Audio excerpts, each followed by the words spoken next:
এই গরমে মানে ঠান্ডা ঠান্ডা একটা ডেজার্ট রেসিপি নিয়ে হাজির হলাম। তো বন্ধুরা দেখতে থাকো। এটা কিন্তু ছোট থেকে বড় সকলেরই কিন্তু খুব প্রিয় একটা খাবার। তো এটা বানাতে কি কি লাগছে, কিভাবে করছি, সবাই পুরো রেসিপিটা মানে দেখার অনুরোধ রইল। তো ভালো লাগলে অবশ্যই একটা লাইক দিয়ে দেখা শুরু করো। বন্ধুবান্ধব আত্মীয়স্বজনকে অনেক অনেক শেয়ার করে দিও। আর যারা নতুন হয়ে আসবে আমার চ্যানেলটিকে সাবস্ক্রাইব করে আমার পাশের থেকে যেও। এটা কিন্তু এই গরমে কিন্তু একটু ঠান্ডা ঠান্ডা কিন্তু খেলে কিন্তু মন প্রাণ একদম জুড়িয়ে যাবে। এতটাই টেস্টি হয় আর এতটাই সুস্বাদু আর একটা হেলদি একটা রেসিপি। পেটও ভর্তি থাকে। আর বাচ্চাদের তো উচিত, মানে এমনি ফল খেতে চায় না ওরা, বাচ্চারা এখনকার দিনে সব বাচ্চা কিন্তু এখন এই গরমে আম লিচু পাওয়া যাচ্ছে, সবাই কিন্তু ঠিকঠাক খায় না, বাচ্চারা খেতে চায় না। কিন্তু এইভাবে করে দিলে খুব সুন্দরভাবে ওরা খেয়ে নেবে। তাই বন্ধুরা দেখতে থাকো আমি কিভাবে এই রেসিপিটা রেডি করলাম। তাই তোমাদের সাথে শেয়ার করে নিচ্ছি, দেখতে থাকো। তো দেখো, একটা গ্যাসের উপর কড়াই বসিয়ে দিলাম। দেওয়ার পর এখানে একটু কড়াইটা গরম হয়ে গেছে, একটু জল দিয়ে দিলাম যাতে এর মধ্যে এবার দুধ দেব। এখানে 1/2 লিটার দুধ দিচ্ছি।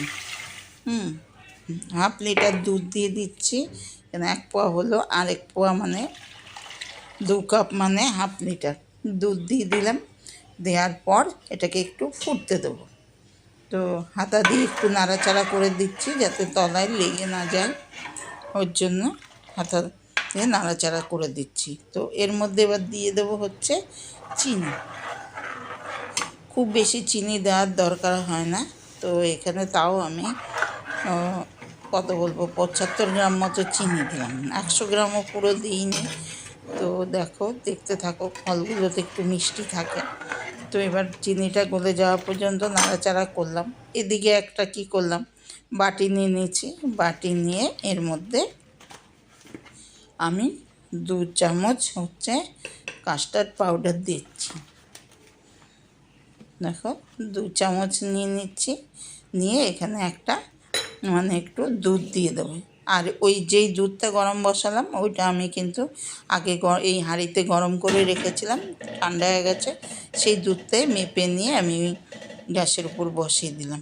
দিয়ে এবার দেখো, এই কাস্টার্ড পাউডারটা ভালো করে গুলে নিচ্ছি। দেখো, সুন্দর করে গুলে নিলাম। নিয়ে এদিকে দুধটা ফুটছে, চিনিটাও ততক্ষণে গলে গেছে। এবার সেই কাস্টার্ড পাউডারটা দিয়ে একটু নাড়াচাড়া করে নেবো, একটু ফুটতে দেবো, ব্যাস। দিয়ে নামিয়ে ঠান্ডা হওয়ার জন্য রেখে দেবো। এই দেখো, দেওয়ার সাথে সাথে কিন্তু গাঢ় হয়ে গেছে। এই দেখো কি সুন্দর গাঢ় হয়ে গেছে। তো বন্ধুরা দেখতে থাকো, একদম তাড়াহুড়া করে দেখলে কিন্তু মিস করে যাবে আমি কিভাবে কি করছি। এই দেখো, ভালো করে একটু নাড়াচাড়া করে জাল দিয়ে নিচ্ছে এটাকে, কাস্টার্ড পাউডার, দুধ আর চিনি। তো এবার নামিয়ে রেখে দিলাম ঠান্ডা করার জন্য। এই দিকে দেখো, একটা বাটি নিয়ে নিয়েছি আর একটা কাপ নিয়ে নিয়েছি। এখানে আমি 100 গ্রাম মতো সাবু নিয়ে নিলাম। এই সাবুটাকে এবার জল দিয়ে ভালো করে ধুয়ে নেব। আর গ্যাসের উপরে আমি একটু গরম জল বসিয়ে দিয়েছি। দেখো, সাবুটাকে সুন্দর করে ধুয়ে নিচ্ছি। ধুয়ে নিয়ে জল ফেলে দিয়ে এই দেখো ফ্রেশই আছে, যেহেতু প্যাকেট সাবু না, একদম খুব ফ্রেশ, একদম বেশি এর মধ্যে কোনো নোংরা নেই, মানে সাদা জলও খুব একটা বেরোয়নি। এবার দেখো, এই যে জলটা গরম বসিয়ে রেখেছিলাম, জলটা ফুটে গেছে, ওর মধ্যেই সাবুদানাটা, ধুয়ে রাখা সাবুদানাটা দিয়ে দিলাম। দিয়ে একটু নাড়াচাড়া করে দিচ্ছি। এটা মিনিমাম 5 মিনিট মতো এটা জাল করে নেব, একটু ফুটিয়ে নেবো আর কি। 4-5 মিনিট করলেই যথেষ্ট। দেখো, এখনও সাদা রয়েছে, এটাকে একটু ভালো করে ফুটিয়ে নিতে হবে। এই দেখো,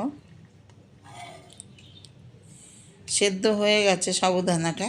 তাও এবার দেখো জলটার কালারটাও চেঞ্জ হয়ে গেছে। তো এবার একটা ছাঁকনি নিয়ে নিয়েছি, ওর মধ্যে একটু ছেঁকে নিচ্ছি। এই জলটার থেকে সাবুদানাটাকে ছেঁকে নিলাম, জাল দেওয়া সাবুকে। দিয়ে এবার এটাকে একটা কাজ করব কি, এটাকে এবার ঠান্ডা জল দিয়ে একটু ধুয়ে নেব। এই জলটা সরিয়ে দিলাম, দিয়ে এবার ঠান্ডা জল দিয়ে এই সাবুদানাকে একটু ঠান্ডা জল দিয়ে ধুয়ে নেব। এই দেখো, একটু ঠান্ডা জল রেখেছি, তাড়াতাড়ি ঠান্ডা হয়ে যাবে। এই দেখো, একদম ঠান্ডা হয়ে একদম বসে যাবে, কালারও চেঞ্জ হয়ে যাবে। ব্যাস, জলটা ঝরতে দিয়ে দেবে, এই ছাঁকনির মধ্যেই থাকবে, অন্য একটা বাটির উপরে বসিয়ে রেখে দেবো যতক্ষণ আমার কাজ না হচ্ছে। ব্যাস, এইবার আমি কি করলাম, ফল নিয়ে নিয়েছি, এবার ফলগুলোকে আমি কেটে নেব। এই দেখো, এখানে নিয়ে নিয়েছি আম, এখানে দুটো আম নিয়েছি, আমগুলোকে ছুরি দিয়ে কেটে নিচ্ছি। এই দেখো, এরকমভাবে ছোট ছোট ছোট ছোট করে পিস করতে হবে। তো এখানে ছুরি দিয়ে কেটে নিয়ে একটু চামচ দিয়ে বের করে নিচ্ছি।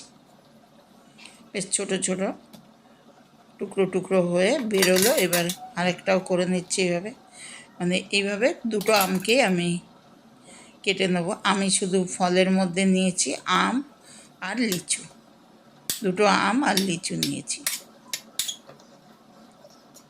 এবার এটাও কেটে নিলাম, দিয়ে এবার দেখো লিচুগুলোকে ছাড়িয়ে নিয়েছি, ছাড়িয়ে নিয়ে এবার ছোট ছোট করে কেটে নেবো। এই দেখো, আবারও সুন্দর করে এগুলোকে ছাড়িয়ে নিচ্ছি। যত ছোট ছোট করে কেটে নেওয়া যাবে ততই ভালো হবে।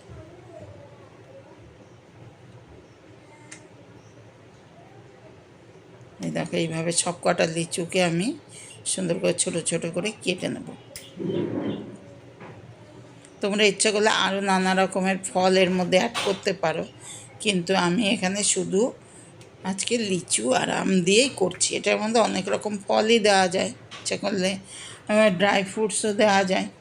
তো আমি এভাবে দু রকমেরই ফল দিয়ে করছি, আর যেহেতু সাবুদানা দিচ্ছে আর বেশি ফলেরও প্রয়োজন নেই। তো এই দেখো, সব কাটা হয়ে গেল, দিয়ে এবার দেখো সাবুদানাটাও মানে একদম জল ঝরে বসে গেছে। তো এখান থেকে এবার একটা বোল নিয়ে নিলাম, বোলের মধ্যে 2-3 চামচ সাবু নিয়ে নিলাম। সাবু নেওয়ার পর এখানে দিয়ে দিচ্ছি ফলগুলো, কিছুটা দিয়ে দিলাম আম আর কিছুটা দিলাম লিচু, দিয়ে এবার যে ওই দুধের সাথে কাস্টার্ড পাউডার দিয়ে দুধটা জাল দিয়ে রেখেছিলাম সেটাকে দিয়ে দিচ্ছি। দেখো,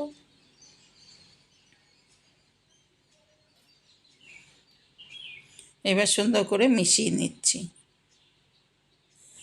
এই দেখো, মিশিয়ে নিয়ে এবার উপর থেকে একটু আমি কনডেন্স মিল্ক দিয়ে দেবো। ব্যাস, একদম ক্রিমি ক্রিমি খেতে, একদম এটা অনেকটা ফালুদা বলে একটা খাবার আছে, সেটার মতো কিন্তু স্বাদ আসবে। তো বন্ধুরা, তোমাদের কাছে কেমন লাগলো? যদি ভালো লাগে অবশ্যই লাইক দিয়ে দেখা শুরু করো, বন্ধুবান্ধব আত্মীয়স্বজনকে অনেক অনেক শেয়ার করে দিও। আর আমার চ্যানেলে নতুন বন্ধু আসছে, চ্যানেলটিকে সাবস্ক্রাইব করার অনুরোধ রইল। পাশে থাকা বেলটি অবশ্যই প্রেস করবে, তাহলে আগামী দিন আমি যত নিত্য নতুন রেসিপি দেব তার আপডেট সবার আগে তোমাদের কাছে পৌঁছে যাবে, সবার আগে দেখতে পাবে। তো আমি এটা রেডি করে নিয়ে দুটো গ্লাস নিয়েছি, গ্লাসে আবারও দুটো রেডি করে নিচ্ছি দুজনকে দেওয়ার মতো। একদম ফ্রিজে রেখে একটু ঠান্ডা ঠান্ডা এটা খেতেই বেশি ভালো লাগে।